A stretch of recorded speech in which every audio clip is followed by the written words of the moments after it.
دسته چند و شونواران آکانتونا رقا دبن درشما زاروک ایرو روناهیا پیشروژینه پنجمین فستیوال زاروکان لدارخست.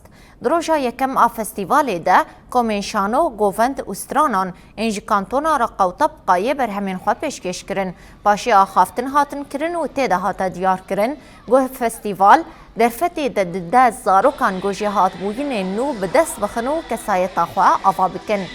ده فستیوالی ده پیشبرکا خیزکرن و گووند پیشنگاه پرتوکن زاروکان پیشنگاه وی نسازی یا زاروکان سردانا موزه نتوی پیش بازی بسکلیتان بین الدارخستن هروها ده شاهی یک جالی کوما سنفوری و ورن لدارخستن. پنجمین فستیوال زاروکان آل باجار رقایه ده 5 ایلون لکانتونا من بج بخلات کرنه بداوی ببه.